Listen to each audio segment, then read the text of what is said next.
Star Wars, number 57, going back to 1982 on this one. Some Dave Michelin work right here. Good little cover, fun little story. To me, this is the original and the best. You may defer, but I'm going to show you what you got right here. We'll flip it over on the side so you can see the back cover. And then I'm going to let the light do its job as we wiggle jiggle that light all the way down the cover. We're looking for any kind of spine stress or ticks. We're looking for any kind of dirt or damage, any kind of flaws, imperfections. And rather than have me tell you about it, I'm just going to let you look at it, let that light get in there, show you all the way around. We do this in 4K, so you can always rewind, go back, and check it out with all the time that you want to take. We'll show you a couple of the interior pages just so that we don't miss any hidden defects inside, things missing, things written on. We're not going to show you all the pages for a number of reasons, but we'll give you a quick idea of the quality and condition of the pages before we end on the splash, so you can see how well the cover is doing. Is it attached? Is it detached? In this case, it is absolutely attached. It is not coming loose at all. And you can also see if there's hidden damage on the back side of the front cover that will sometimes appear right here. So there you have it. That is Star Wars number 57. We're moving right along here to Star Wars number 58 from 1982. You'll show you the front of it. We'll show you the back, and then we'll give you the close-ups. So let's walk right along here.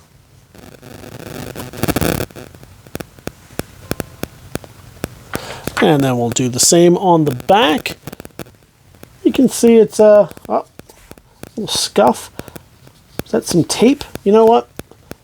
I'm going to check on the inside, make sure that that's not a tear that went through. No. So I don't know why that's there. But there appears to be a little piece of Scotch tape right there. As you can see in the light, it can be lifted, it can be removed, and you can do that probably without solvents or I'm gonna not without difficulty, but be aware of it. Again, the cover's looking pretty good. Nice reader copy right here, definitely. Great way to see some cool Walter Simonson. What have you been working on, Thor, at the same time? No, I don't think. This would have been 82. We're going to move on to number 59 in that series. Always great stuff. Now, I'm not sure. I do not believe any of this is canon anymore officially, but it's still cool to see some of these, what are essentially Elseworlds stories by this point, since they didn't really take place in the Marvel Universe, but if they took place in your Marvel Universe, or in your Star Wars universe, rather, well, then that's what matters.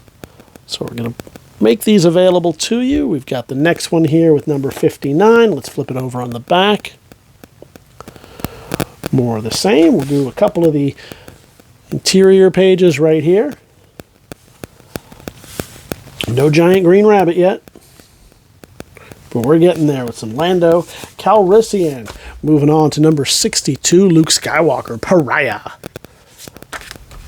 We'll flip it over onto the back. You've seen the front cover, you've seen the back cover. Now let's get right in there. It's a nice reddish cover, so you can really see the light will pop any of those flaws and imperfections. So you can see that. We'll do the same on the back right here. Love this. How many folks out there got that membership kit? We did not get the membership kit, but I do remember sending away for a couple of different mail-ins. Always a fun time. 63 of the Star Wars Marvel series,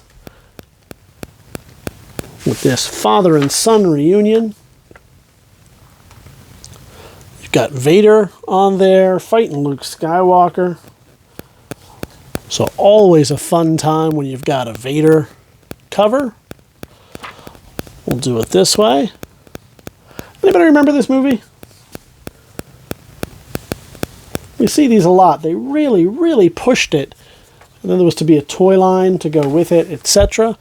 And I don't know why it fizzled. It must be terrible. I've never seen it myself. I still haven't seen Megaforce. But it must have just not been very good for as much as they pushed it, especially in their target audience of these kids' books. Although it would have been for, what, 82, and that was kind of a rough year for... It would have gone head-to-head against a lot. 64 is our next one up on the block. We've got that cool Atari game with Star Wars right there. And well, I thought that was some paper loss there. No, it's just the art. You can see all the way along. Not too shabby.